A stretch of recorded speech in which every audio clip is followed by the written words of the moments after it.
And male versus female statistics చూస్తే కనుక female వాళ్ళకి ఎక్కువ పనులు దొరుకుతున్నాయి అండ్ ఎక్కువ మంది పనుల్లో కూడా వెళ్తున్నారు అని చెప్తున్నారు. అండ్ నేను అనుకుంటాం ఏంటంటే లైక్ మేల్ వర్సెస్ ఫిమేల్ చూస్తే కనుక మగవాళ్ళకి ఒక 700 ఇస్తుంటే పర్ డే కూలీ, ఆడవాళ్ళకేమో 500 ఇస్తా ఉంటారు. So that they can employ more female employees and ladies కూడా యాక్చువల్లీ కొంచెం పని ఎక్కువ చేస్తూ ఉంటారు. మేల్ అంటే కనుక ఒక గంట 2 గంటలు డిలే చేస్తూ ఉంటారు కావాలని చెప్పి అని టాక్ ఉంది basically. So this can be one of the reasons.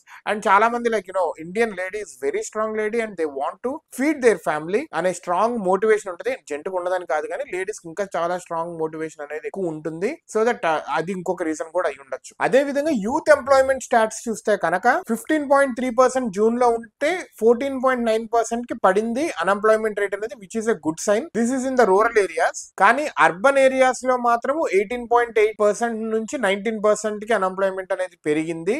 Ageing between 15 to 29 అనమాట యూత్ అనేది. సో రూరల్ ఏరియాస్ లో ఆపర్చునిటీస్ ఎక్కువ ఉన్నట్టు కనిపిస్తున్నాయి ఈ నంబర్ స్టాట్స్ అన్ని చూస్తుంటే. బట్ రూరల్ ఏరియాస్ లో లైక్ అక్కడ వచ్చే అమౌంట్ ఎంతో, అర్బన్ ఏరియాస్ వచ్చే అమౌంట్ ఎంతో, ఈ రెండు కూడా క్యాలిక్యులేట్ చేసుకుని సమకాలికంగా people opt to go for related jobs. Hopefully like unemployment అనేది తగ్గాలి, ప్రతి ఒక్కళ్ళకి డబ్బులు రావాలి. సో దట్ తిండి బేసిక్ నెసెసిటీస్ ఉంటుంది కదా, ఫుడ్, షెల్టర్ అండ్ అకామిడేషన్, ఇవన్నీ like food, cloth and shelter, ఈ మూడిటికి ఎక్కడ డోకా లేకుండా ప్రతి ఒక్కడికి రావాలి. అదనంగా ఇంకా డబ్బులు చేసుకొని ఇన్వెస్ట్మెంట్స్ కూడా చేయాలి, ఎదగాలి. బేసికల్లీ ప్రతి ఒక్కడు ఎదిగితేనే దేశం కూడా ముందంజలో నెక్స్ట్ లెవెల్ కి వెళ్తూ ఉంటుంది. Let's hope for the best.